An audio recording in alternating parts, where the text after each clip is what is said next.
Pierre Cloteau, médecin français vivant au Venezuela avec la double nationalité. 35 ans.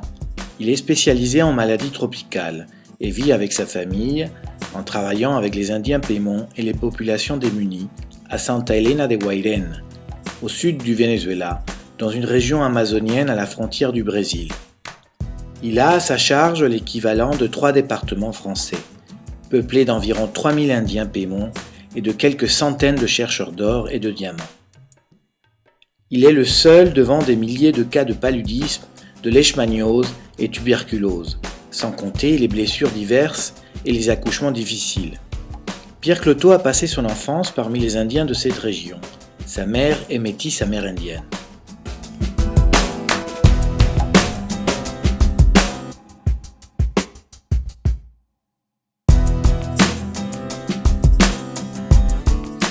Le travail du docteur Pierre Cloteau consiste à animer une équipe itinérante de santé rurale. Le docteur Cloteau doit diriger une action médicale de prévention dans les communautés indigènes Pemón qui sont difficiles d'accès. Il donne ainsi la priorité à celles qui n'ont aujourd'hui encore qu'une surveillance médicale insuffisante, voire aucune. Par ailleurs, le docteur Cloteau supervise le travail d'une équipe d'infirmiers indigènes Pemón. Il les motive et les aide à compléter leur formation. Nous attendons avec impatience l'arrivée dans son équipe de médecins amérindiens qui auront leur diplôme dans environ 5 ans. L'équipe du docteur Pierre Cloteau est caractérisée à la fois par la qualité du personnel et par son engagement sur le terrain auprès de communautés indigènes chez qui il n'est pas toujours simple de se faire accepter. L'équipe médicale participe fortement à la vie communautaire traditionnelle Pemón, tout en apportant des connaissances techniques modernes.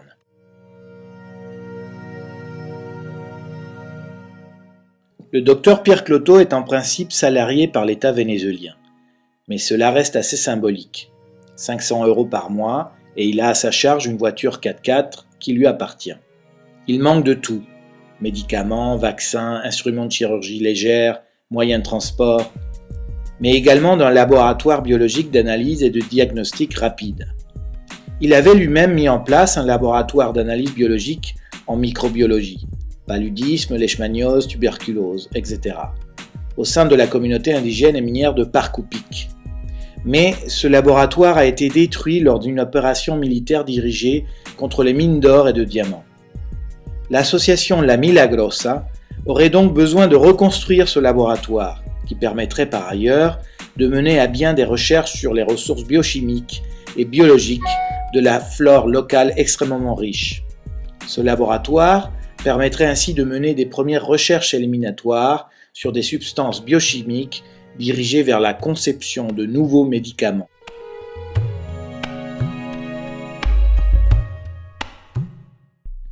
Les besoins sont multiples et on peut les classer en 4 axes: médicaments, moyens de transport, personnel spécialisé, équipement des infirmiers.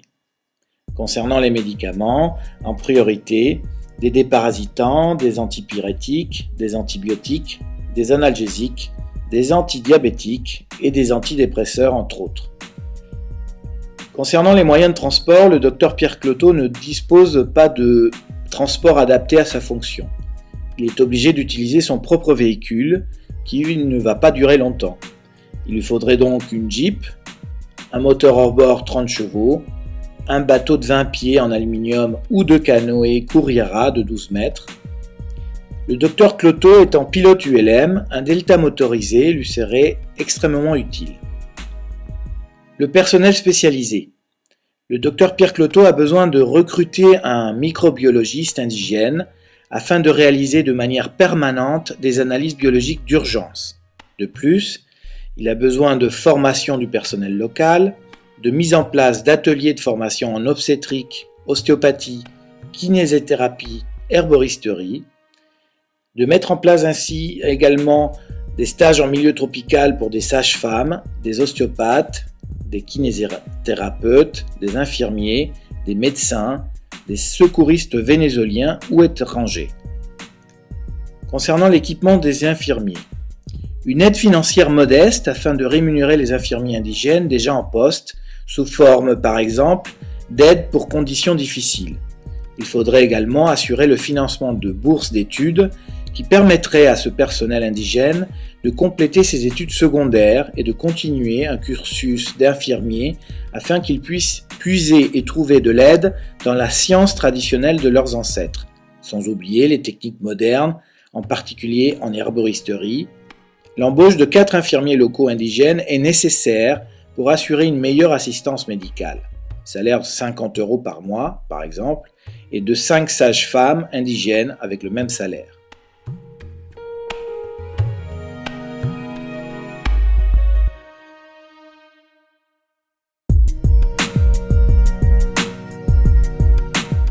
Les infrastructures. L'action sanitaire du Dr Cloteau rend nécessaire la construction en plusieurs endroits du territoire à sa charge de dispensaires. Ces lieux de rassemblement périodiques lui permettent de retrouver en un seul lieu les malades qui viennent donc à sa consultation une fois par mois en marchant parfois des dizaines de kilomètres. Ces dispensaires sont constitués d'un toit et d'un sol de ciment d'environ 100 m² ainsi que d'une pièce fermée à clé et de sanitaires élémentaires. Il faudrait d'urgence en reconstruire 2 et en construire 2 autres au minimum. Le docteur Thomas Sanabria, déjà très proche des communautés indigènes, et est un cardiologue célèbre de Caracas, prête son soutien au Dr Cloteau pour établir un réseau internet par satellite de manière à pouvoir réaliser des télédiagnostics.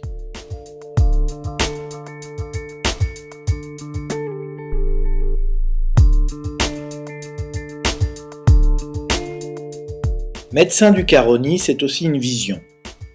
L'amélioration des conditions de santé des Amérindiens Pemon de la région du Haut-Caroni se fait par le travail de consultation médicale du Dr Cloteau.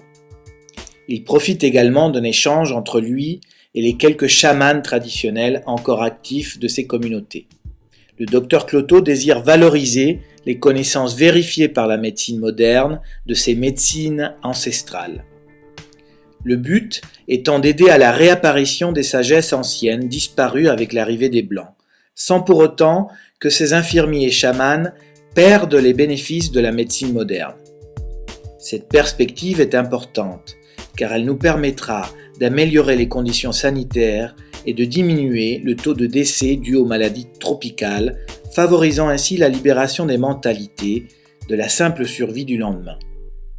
Ce travail nous donne aussi une porte d'entrée dans les communautés indiennes et minières en nous proportionnant leur confiance. Il s'agit d'un enrichissement mutuel. L'association La Milagrosa offre également des stages de médecine tropicale de brousse aux médecins et infirmiers européens concernés par ces problèmes. Ils bénéficieront des visites médicales en brousse du Dr Pierre Cloteau et contribueront financièrement à leur stage. Dans un futur, nous souhaitons parvenir à construire un centre de développement scientifique avec une collection documentaire unique en ce qui concerne l'écologie, l'anthropologie et la médecine traditionnelle. Cette documentation sera offerte à la consultation de chercheurs du monde entier.